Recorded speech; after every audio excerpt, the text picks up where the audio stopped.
Siapa kita? Nomor 1. Yes, yes, bisa. Stop kekerasan terhadap perempuan dan anak. Oke.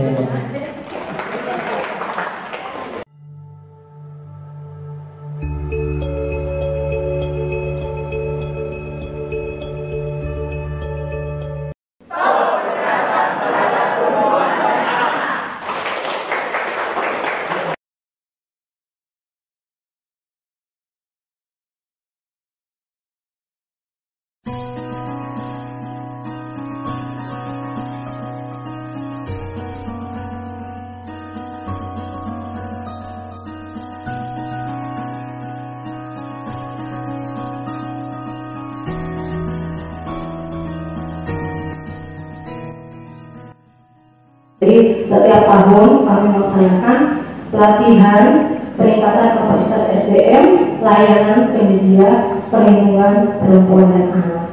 Karena pernah juga saya mengikuti kegiatan seperti ini, pelatihan untuk menjadi konselor di awal tahun kemarin seperti itu. Dari trainernya mengatakan memang untuk layanan PPA itu layanan yang sangat menguras energi dan emosi, sehingga kita harus bekerja dan kita punya SOP yang harus kita penuhi supaya kita tidak menghilangkan energi kita sendiri untuk melakukan atau mengecas energi orang lain seperti itu. Oke, sebelum kita berkegiatan sekali lagi kita mengajukan dulu, saya minta mohon izin Bapak Ibu boleh berpasang-pasangan. Ya, silahkan saling-saling dulu, jadi kanannya mungkin dari tadi duduk bareng lalu kenalan. Nah, boleh berpasang-pasangan ya, semuanya boleh. Saya hitung sampai 3, semuanya harus sudah berpasang-pasangan. 1, 2, 3. Ya.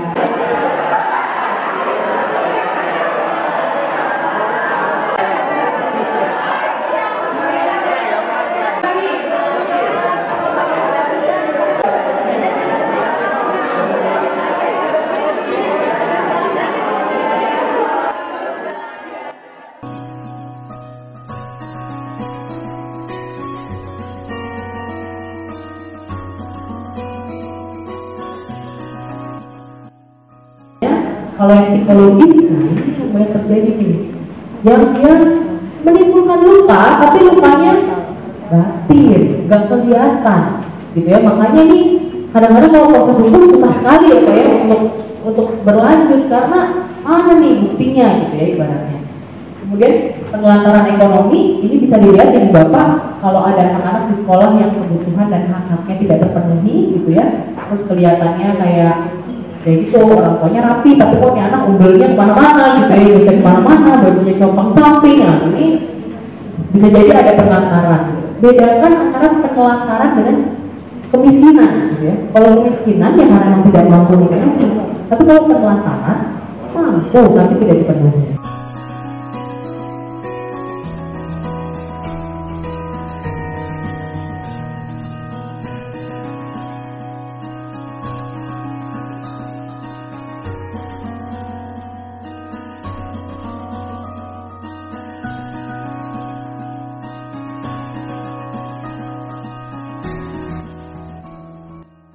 Berbasis gender, lebih tepatnya kekerasan seksual yang biasanya di kasus di kepolisian dimasukkan dalam tindak pidana perdagangan orang atau TPPO, lebih khususnya lagi ke eksploitasi seksual. Ya, pekerjaannya setelah pasca kasus ini seperti apa, itu butuh penanganan. Kalau untuk dampak psikologisnya, tadi kelompok kami masih belum sepakat karena data yang ada di kasus ini masih agak abu-abu ya. Apakah kita tidak tahu apakah korban di sini mengalami ancaman secara fisik atau apa? Karena yang tadi berdasarkan bacaan hanya diketahui di sini. Selama bekerja, ia merasa tertekan karena tidak bisa kemana-mana. Hanya itu saja kata-kata tertekannya. Jadi kalau dikatakan trauma masih belum pasti apakah dia mengalami ancaman atau tidak. Tapi yang pasti tadi kami sepakat si korban mungkin self esteem atau daya juangnya masih agak rendah, karena tadi dia butuh duit, diajak temannya, bahkan yang hanya teman media sosialnya langsung ikut hanya karena butuh uang. Dan selama proses bekerja selama 3 bulan ini tidak terlihat ada tanda-tanda melarikan diri. Entah mungkin karena diancam, kita tidak tahu, tapi tidak ada di sini dituliskan dia ingin melarikan diri atau keluar. Si A merasa takut tidak punya masa depan karena si A terpaksa harus berhenti kuliah. Selanjutnya si A juga merasa tertekan karena dia pemerkosaan dilakukan oleh kenalannya dan tidak bisa melawan. Selanjutnya si A tidak percaya diri untuk melakukan sosialisasi dengan teman-temannya. Terus si A juga tidak dapat menerima kondisi saat ini yang menimbulkan trauma mendalam atau stres yang mengakibatkan kesehatan janin bisa terganggu. Untuk kebutuhan psikologisnya, si A perlu layanan kesehatan fisik dan jiwa.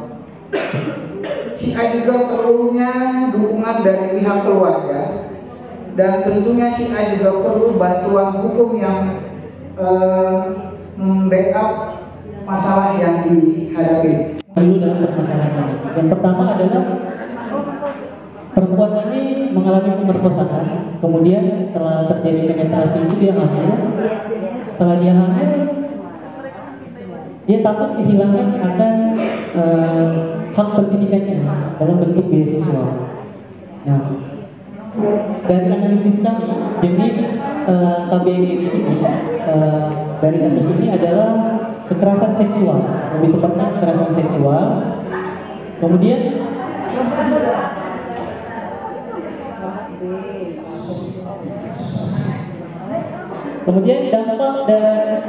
dampak dari kasus tersebut kami bagi menjadi 3. Yang pertama itu adalah dampak individu, keluarga, dan dampak dari luar. Dampak dari individu itu yang pertama adalah kita bisa lihat dari psikologisnya. Yang pertama, nafsu makannya menurun. Berarti awalnya si perempuan yang berusia 20 tahun ini nafsu makannya bagus, tapi tiba-tiba menurun. Kemudian yang kedua, dia sering menangis. Ini adalah kondisi psikologis yang tidak biasa.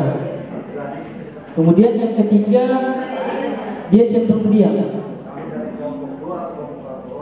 Kemudian dampak dari kasus tersebut yang kedua itu adalah dampak kelompok, mungkin malu dengan tetangga, mungkin nama baik keluarga juga tercoreng, mungkin pemikiran individunya seperti itu.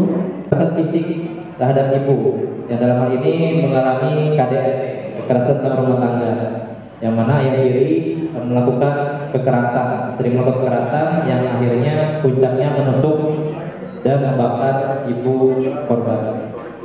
Kemudian yang dialami sekarang ini yang pasti fisiknya luka bakar, kemudian mengalami psikologis ini bagi ibu dan juga anaknya. Kemudian dampak dan kebutuhan psikososial kepada wanita gitu. Izin, terima kasih. Itu hasil diskusi kami. Terima kasih. Oke, boleh kita kasih tepuk salut yang terakhir nih, jadi semangat ya Ibu Bapak ya. Tepuk salut. Salut, salut. Salut, salut. Salut. Mantap diskusinya.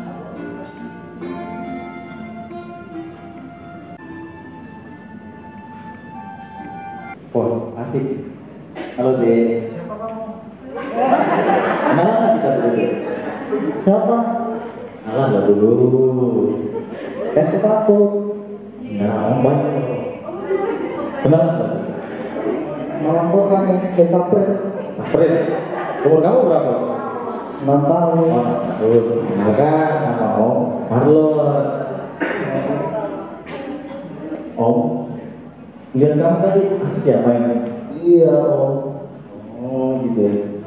Kalau boleh tahu, Kenapa sampai kamu di rumah sakit? Iya Om, aku kemarin